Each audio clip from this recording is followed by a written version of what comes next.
Assalamualaikum warahmatullahi wabarakatuh. Sampurasun badaya tepang dangu deui sareng pidangan dongeng Sundanya. Urang dongeng dieu.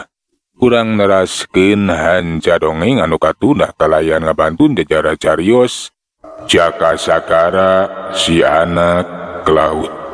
Ieu dongeng teh karangan Mang Nyaliranya. Sok sanaos dongeng anu basajan malah mandar janten hiburan. Kabadaya anu satia manco kandongeng emang di mana wae ayahana mugia sadayana aya dina kasehatan lahir sitarangan batin dilelancarekeun sakarupina nyatong hilap di rojong ditaroelan tomol sukrep-sukrep atuh mangoge nganuhunkeun pisan kanu parantos like oge komennya. Mangga mitra supados tenyang kolong ting kana waktos urang sami-sami dangukeun di kumaha terasna ieu carita Jaka Sagara si anak laut. Sok kaparayun sadayana.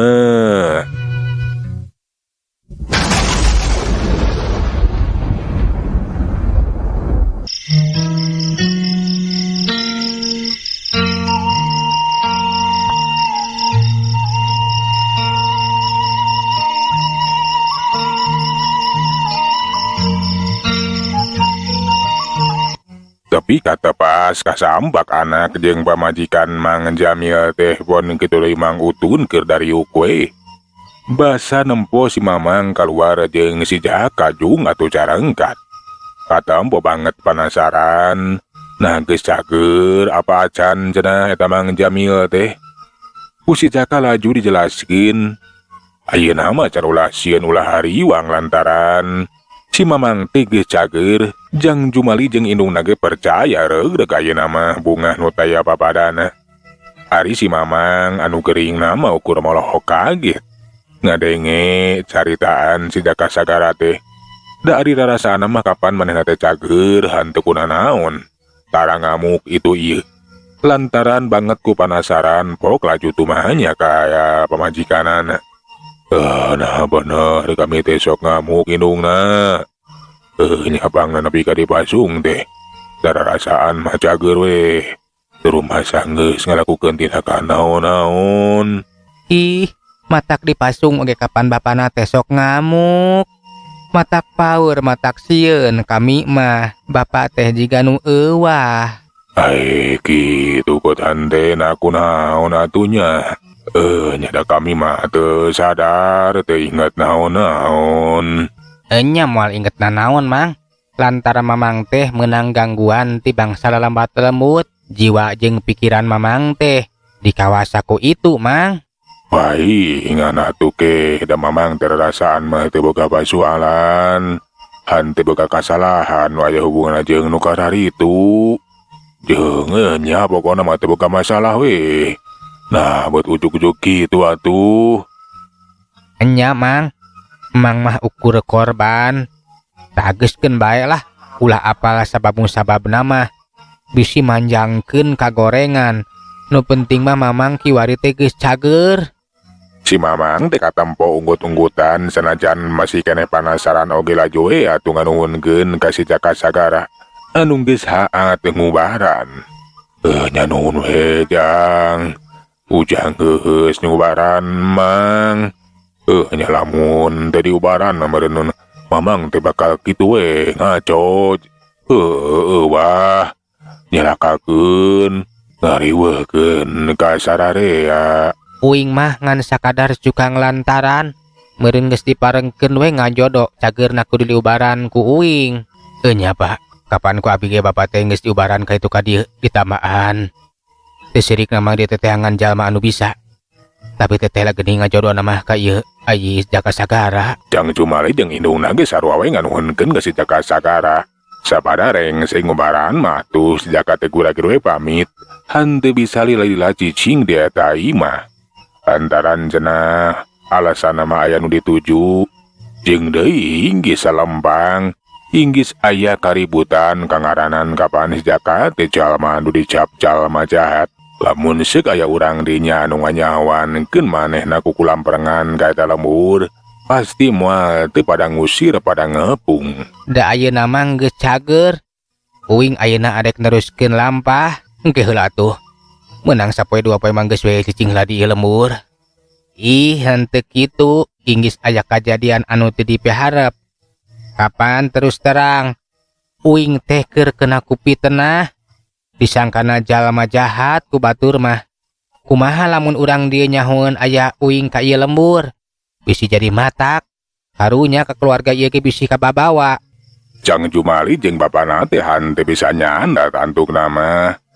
Si Jaka jeung Mang Utun teh laju ninggalekeun eta imah.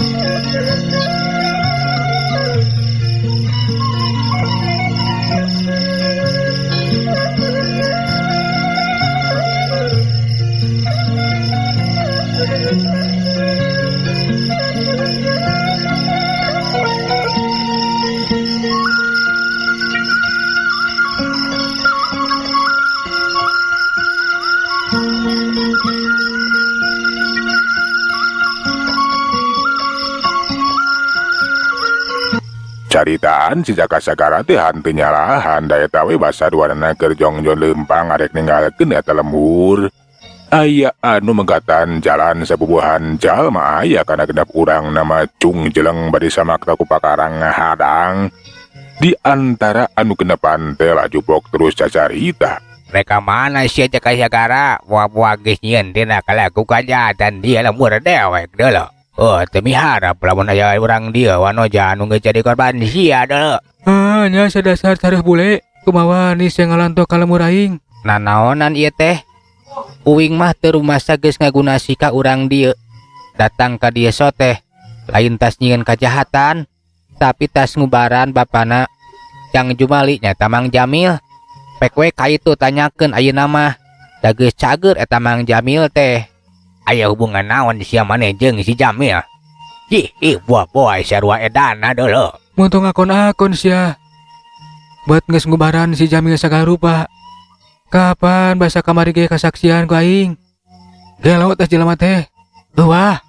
Mantahan mah dirangket di kamarna sia. Ayo tewak euy lah. Ulah diantep. Bisi kaburuk lumbat ya. Kuda we kurang tewak euy. Cek lalaki anu jangkung gede make iket barang bang sembla kawas bae meureunnan salah saurang jawara urang dinya. Atus nubatur nage sarua Cung Jeleng narajang rek ngalaponan ka si Jaka Sagara jeung Mang Utun.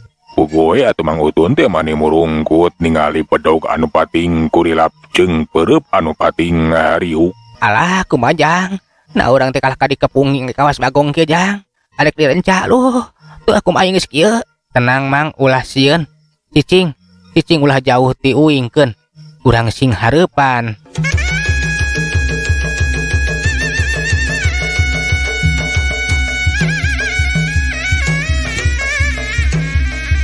Jeleng seak nu genepan teh pating kala Jeleng narajang nu ngambatkeun pereup jeung badogna. Tapi memeh pereup jeung badogna kana sasaran.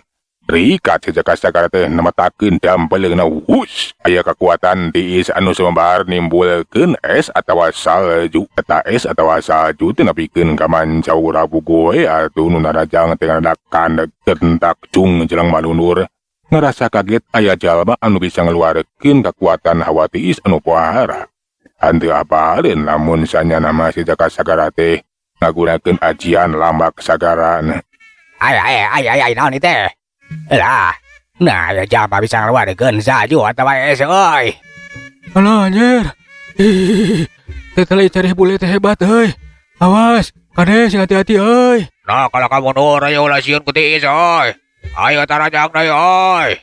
Cek salaki anu jangkung gede make iket teh ngajakan bikeun narajang di cenah ulah sieun najan eta jalma teh bisa ngeluarkeun hawa tiis. Stelat Ki Jeleng seak bari nghambatkeun bedogna. Rek nikas kana beuheung si Jaka Sagara. Gep. Bedog teh beunang ditewak terus dicekel. Barang arek di bedog teh ngadak lee bugoe atuh mani ngaranjuk kaget eta si cangkung badag teh. Najan kumisna nepikeun ka bapelang sagede leungeun budak oge nempo jajaten. Musuhna sarupa kitu mah mani ngarampo da tuh ngaradak ngulapes eta kumisna teh. Loh. Anu lima anu tadina arek ngakacelang milu narajang we ngadakan gatun nimbok itu mah bating raret we jeung bara batureun. Tetel gening cenah lianti bisa ngaluarkeun hawa tiis anu pohara. Padahal si Japret nepikeun kale Si Japret sorangan anu kasebut jawara di eta lamur nepikeun kanggo lapis ningali kitu mah atuh soak beungeutna sapataya getihan. Ai.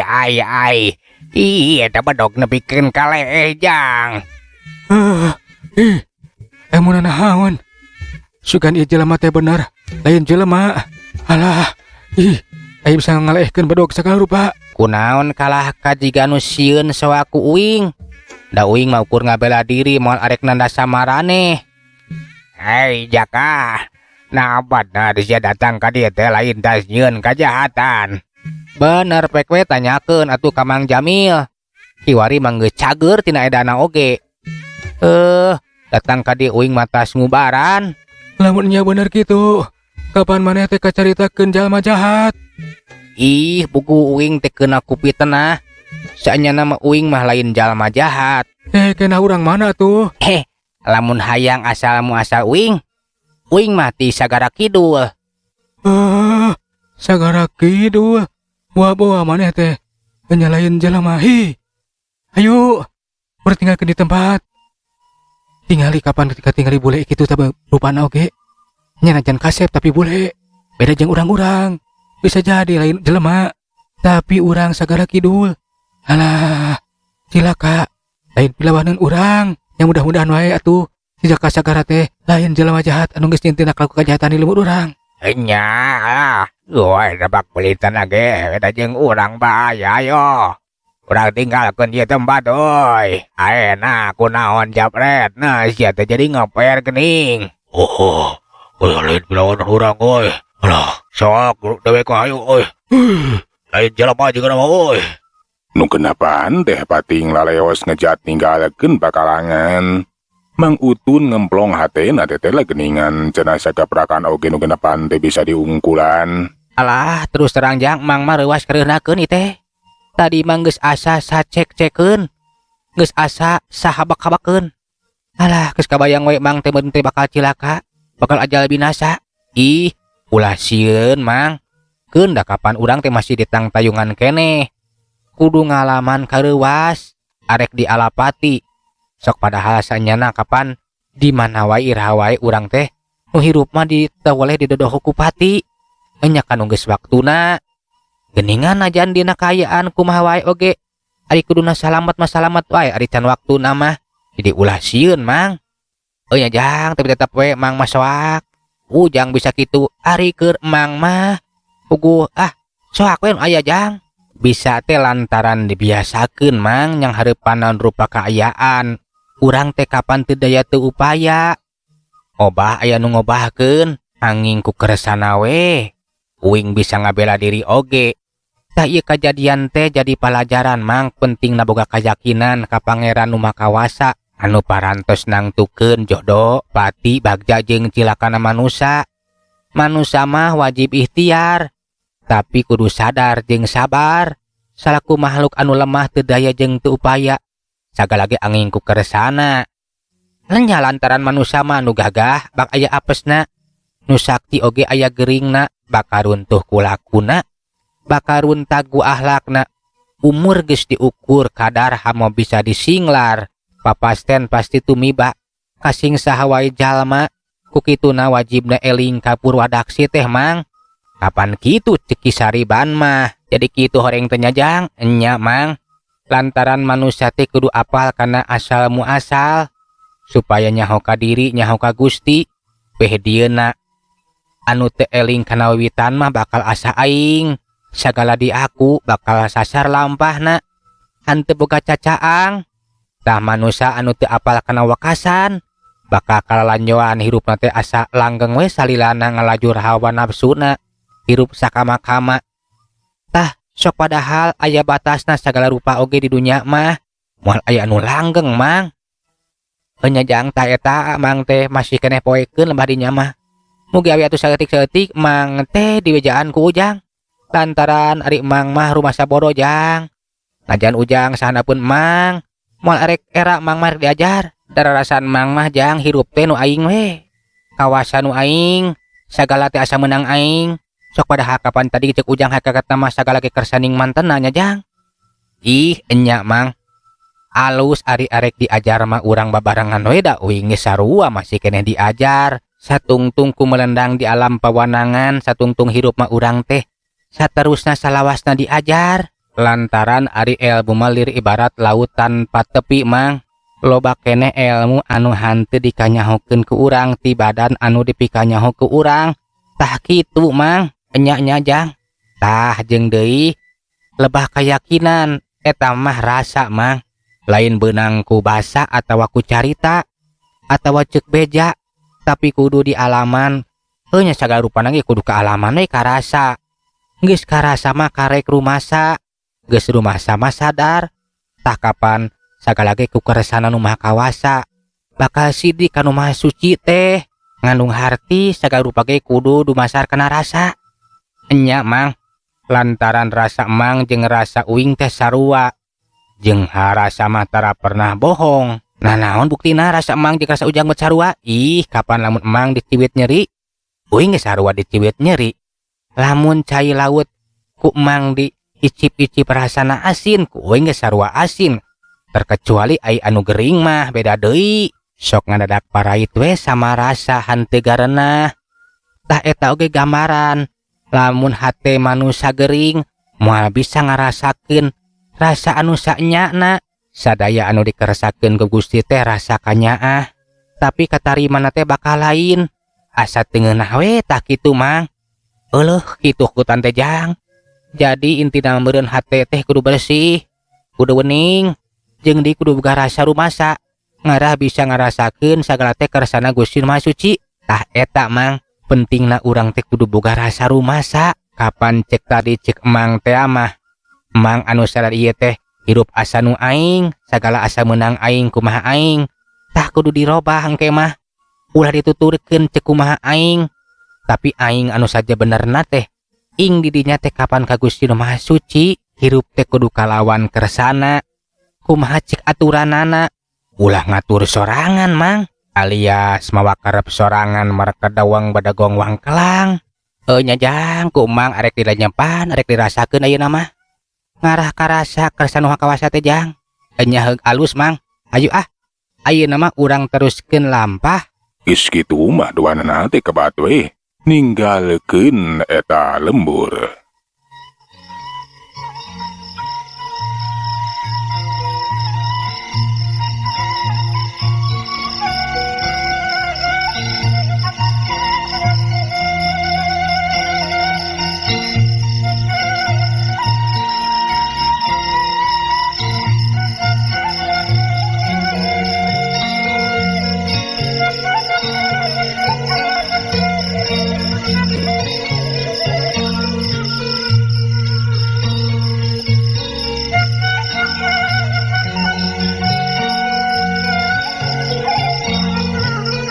Caturkeun kira-kira wanci geus mimiti tunggang gunung panan poe sakedeung ngambih.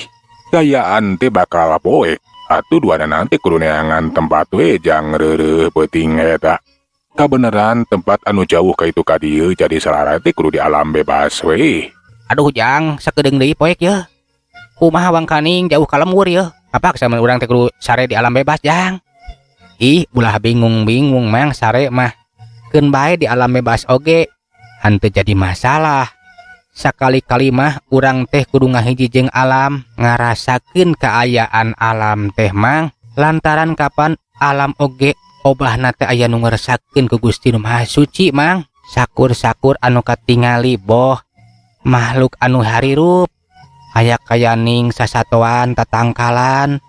Tah urang ge saksi yen tetela geuning di manehna teh aya sifat hirup. Urang kudu ngajenan kasasama makhluk anu harirup. Pon kitu di urang teh kudu maca kanon rupa anu katingali di alam luar mang, di alam bebas ieu. Tuh bentang, tuh bulan, jeung sajagala eusina di jagat raya. Heueuh dieu awang-awang uwung-uwung anu sakitu lobana. Eta teh mangrupakeun tanda kersana nu maha kawasa. Awang-awang anu sakitu tanpa tepi ku urang hamo bisa kapikiran. Sokomo atuh Gusti anu Maha Suci anu parantos nyiptakeunana mang. Nya jang bisa kumaha teuing mahana eta Gusti nu Maha Suci teh. Kapan nu katingali ku mang oge itu ciptaan anak sakitu? Alah, moal kepikiran jang, teu kahontal ku akal. Sokomo atuh pangeran. Ku kitu namang iwal ti make rasa ku awasna kolbu.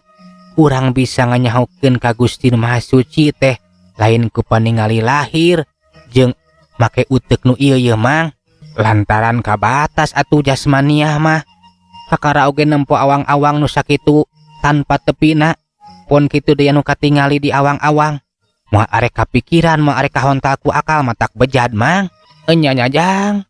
Jadi lamun hayang nganyahokeun ka Gusti Nu Maha Suci mah teu cukup ngandalkeun utek jeung panon lahir geuningan. Da geuning tong boroni nganyahokeun Gusti Nu Maha Suci ka karaku ciptaan wae oge. Enya moal mampu kitu jang. Tah kitu mang. Jadi sing saha anu hayang nyaho ka pangeran kudu nyaho heula ka dirina. Tak ulah neangan Gusti teh kaluar, jauh ti luareun diri, pek gerak kotek tak, ulah jauh tina wujud, ulah anggang tina awak. Kapan manusia teh mangrupakeun ciptaan anu pangmulyana, anu pangahengna, lamun dibandingkeun jeung itu awang-awang jeung tutuwuhan datang kala nu harirup teh mang. Tah kitu nya jang, mana kitu ge manusia teh mangrupakeun rusiah jang. Tah eta mang bener. Manusia teh rusiah, anu bakal ngabukakeun rusiah saenyana saha Gustina. Iwal ti manusia anu dipaparin enya dikeresakeun kedah uninga ka Gustina teh. Lantaran manusia mah beda jeung sato, beda jeung bangsa lelemat lelembut, pon kitu ciptaan anu sejena. Estuning makhluk anu paling sampurna di antara makhluk sejena mah. Bener jang. Sagoreng patutna emang lamun dibandingkeun jeung berup mah jang masih keneh kasepan emang. Jeung di sajahat-jahatna emang beureun dibandingkeun jeung bangsa jin masih keneh bageuran emang jang. Tah kitu mang bener. Ngan bae kamuliaan manusia teh lain tina kasampurnaan wujudna, tina kasampurnaan penciptaanana. Mulyana manusia teh kulantaran anu geus bisa make akalna, ngagunakeun kolbuna pikeun nyaho ka dirina, nyaho ka Gustina. Geus nyaho ka Gustina mah bakal tembong tah kabodohan diri teh bakal tembong. Yen anu mulya teh sifat Gusti, manusia moal arek sakama-kama ngalajur hawa nafsuna bakal nembongkeun sifat-sifat anu hade. Boh ka sasama manusia, boh ka sasama makhluk anu liana, ka alam oge bakal ngajaga jeung ngariksa. Enya geuningan jang, urang dibere akal, dibere panon, enya pikeun tapakur beureun jang. Ayeuna sanajan urang cicing di alam bebas, lain sacicing-cicingna tuh kudu diperhatikeun meureun. Enya tah kitu, kapan hirup teh kudu sering eling, sering tapakur, napakuran diri, lain napakuran batur mang. Enya jang, ayeuna mang rek neangan suluh heula jang. Urang yen sinundurukan pasti peuting teh bakal tiris. Enya hayu urang neangan heula suluh we mang lah. Laju we duanana teh nareangan suluh. Atuh sabada meunang suluh mah nyieun durukan. Mang Utun mane colok kaget lantaran nyeungeut seuneu teh lain ku korek atawa ku paneker. Ngagunakeun curug cijaka sagara anu muserekeun kekuatan panas. Gur atuh sinundurukan teh kiwari manggeus kahuru ku seuneu. Alah hebat si Ujang bener. Jeungeut durukan teh hanteu make korek atawa make paneker. Kalah ka make curug dengan Ujang mah. Ih kapan sagala rupa ge aya ilmu na mang. Ceuk tadi oge kapan ilmu teh loba. Ngan gerateangan ilmu anu sakirana bakal mawa manfaat kamaslahatan di dunya rawuh engke di akhir. Akhir urang bakal ninggalkeun alam pawenangan, ganti di alam anu anyar, anu langgeng salilana mang. Kita jang lah. Aduh, tah tetiris teuing ayeuna mah. Basa keur jongjon si Duru. Di kajauhan Asia sapasang panon anu merhatikeun. Ngintip-ngintip we tina rungkun. Nah saha eta jejaka teh? Aya ku kasep, gagah, pakulitana ge beda jeung urang dieu. Aing jadi katarik ati ka bentang rasa. Lamun dibandingkeun jeung Kang Sukmara mah nu kungsi patepung jeung aing. Ieu jejaka teh leuwih kasep, leuwih gagah. Nya bagja jiga nama. Lamun bisa kasorang ku aing. Kitu cenah cek rentes hate jalma anu keur ngintip-ngintip teh. Nu taya lianti nyi komala euleuh mitra waktos na parantos teh nya kabannya. Cek heula urang tunda cecer carita jaka sagara si anak laut dugi ka dieu urang teraskeun dina seri anu salajengna manganuhunkeun tina sadaya perhatosanana hapunten tina sadaya kakirangananya mang sagelan undur. Assalamualaikum warahmatullahi wabarakatuh. Cat.